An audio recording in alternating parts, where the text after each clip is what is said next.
Ao chegarmos na porção 33, porção do encerramento do livro de Levítico, dentro do terceiro ciclo da Torá, a leitura passa por um deslocamento importante em relação ao que foi apresentado antes. Pois, se na porção 32 o limite era introduzido sobre o uso, impedindo que a realidade fosse apropriada de forma absoluta ao longo do tempo, aqui esse limite deixa de estar no objeto e passa a se manifestar no próprio sujeito, na forma como ele se relaciona com aquilo que já reconheceu. Isso significa que nós não estamos mais tratando aqui daquilo que pode ou não pode ser utilizado, mas daquilo que pode ou não pode ser sustentado.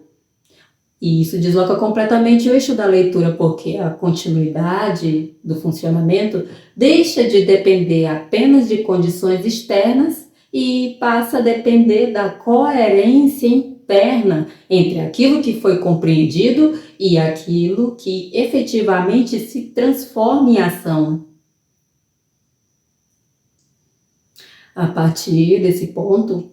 a porção não introduz uma nova direção,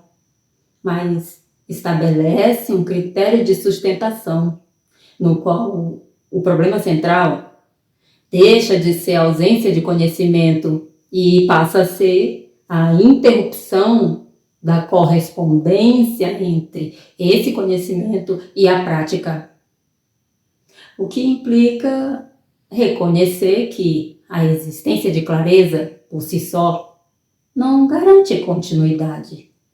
E que o sistema deixa de responder não quando a pessoa ignora totalmente a direção, mas quando ela passa a conviver com essa direção sem se alinhar com ela. E para tornar isso mais evidente, basta observar uma situação concreta que não depende de qualquer leitura teórica. Uma pessoa que compreende com precisão a necessidade de ajustar um determinado aspecto da vida, seja no campo da saúde, das relações ou da própria organização interna, mas que, mesmo diante dessa compreensão, mantém decisões que já não correspondem a essa clareza, criando uma distância progressiva entre aquilo que sabe e aquilo que sustenta, o que não elimina o conhecimento, mas retira dele qualquer capacidade de operar.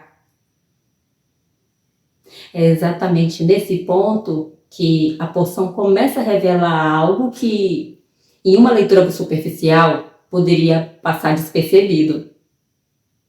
A ruptura não começa no erro, mas na indiferença, entendida não como uma ausência de interesse, mas como a capacidade de reduzir o peso do que já foi reconhecido, tratando aquilo que possui direção como se fosse opcional, adiável ou sem consequência direta, o que nas leituras tradicionais é associável ao termo keri, em hebraico, e que em termos estruturais representa uma alteração na forma como a realidade é percebida e respondida. Essa relação não se manifesta de forma abrupta, mas se consolida progressivamente, porque à medida que a pessoa mantém o conhecimento sem sua correspondência prática, o sistema continua operando, mas sem coerência interna, gerando uma sequência de pequenas falhas que, isoladamente, podem parecer desconectadas, mas que, quando observadas em conjunto, revelam um padrão claro de desorganização. Nesse estágio, o esforço deixa de produzir o mesmo resultado. As decisões começam a perder consistência e a própria experiência passa a exigir mais energia para manter um nível menor de organização,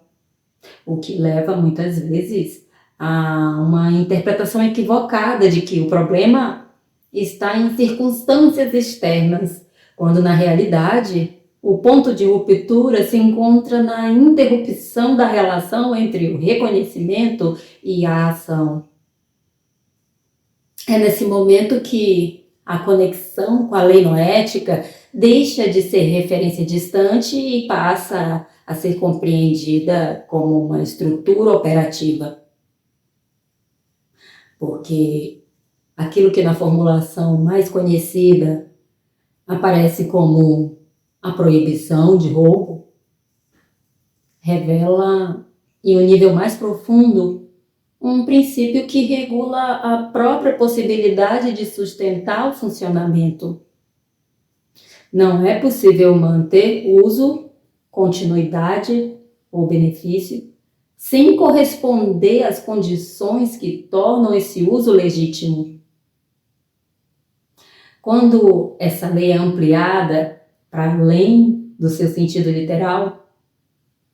fica evidente que não se trata apenas de não tomar o que pertence ao outro, mas de não tentar sustentar qualquer forma de funcionamento como se ela fosse independente da relação que a sustenta, o que inclui de forma direta a tentativa de continuar operando a própria vida sem responder àquilo que já foi reconhecido como direção.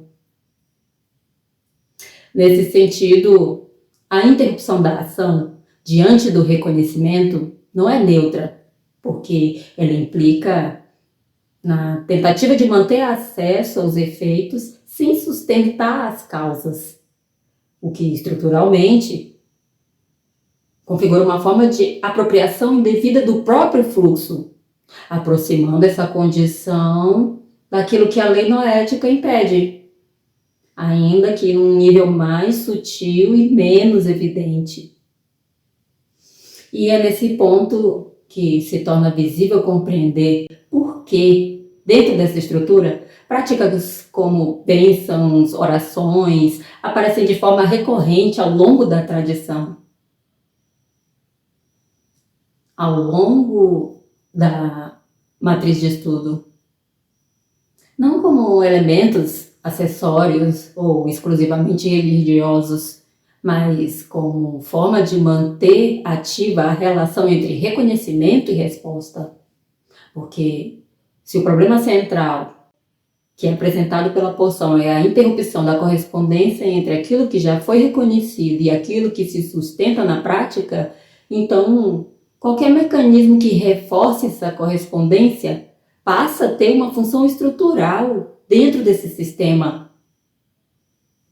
Então, nesse sentido, as bênçãos e orações, quando compreendidas de forma adequada, não operam como pedidos desconectados da realidade e nem como repetições formais, mas como momentos de alinhamento consciente, nos quais a pessoa interrompe o fluxo automático das ações para reconhecer a origem, o limite e a direção daquilo que está sendo vivido.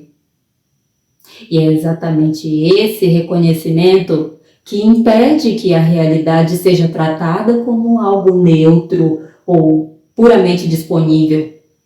reduzindo a tendência à indiferença e mantendo ativa a relação que sustenta o funcionamento. Por isso, ainda que não se trate aqui de estabelecer práticas obrigatórias, é possível perceber que esse tipo de movimento, mesmo em formas simples e não ritualizadas, atua como um reforço da coerência, contribuindo para que a pessoa não se distancie daquilo que já foi reconhecido, o que, dentro da lógica apresentada pela poção, se torna um dos elementos que ajudam a preservar o fluxo ao longo do tempo. A partir dessa compreensão, é possível compreender por que as consequências descritas na porção não devem ser lidas como punições, mas como resposta natural de um sistema que deixou de receber a sustentação necessária, porque se manifesta tanto no nível externo, na perda de estabilidade, de resposta, de continuidade, quanto no nível interno, na confusão, na perda de direção e na dificuldade de sustentar decisões consistentes. No entanto, a poção não se limita a descrever esse processo de ruptura, porque ao mesmo tempo em que ela revela a possibilidade de manter o funcionamento sem incoerência, ela indica também a possibilidade de reorganização, que não depende de adquirir novos conhecimentos, mas de estabelecer a correspondência com aquilo que já foi compreendido, o que não implica acrescentar algo externo, mas corrigir a relação com aquilo que já estava disponível. E esse retorno, portanto, não deve ser entendido como um movimento emocional ou simbólico, mas como um reposicionamento estrutural, no qual a pessoa deixa de operar a partir da dissociação e passa a sustentar uma continuidade entre reconhecimento e ação, reabrindo o fluxo que havia sido interrompido e permitindo que o sistema volte a responder de forma coerente. É nesse ponto que a porção se conecta novamente com o eixo estabelecido antes, porque na porção 32, o tempo impedia a fixação absoluta do uso. Aqui, a coerência impede a fixação de um funcionamento incoerente, revelando que, em ambos os casos, o que está sendo preservado não é uma regra isolada, mas a própria possibilidade de continuidade do sistema. Dessa forma, o núcleo dessa porção não está na introdução de novos conteúdos, mas na definição de um critério que define completamente a relação com aquilo que já foi compreendido,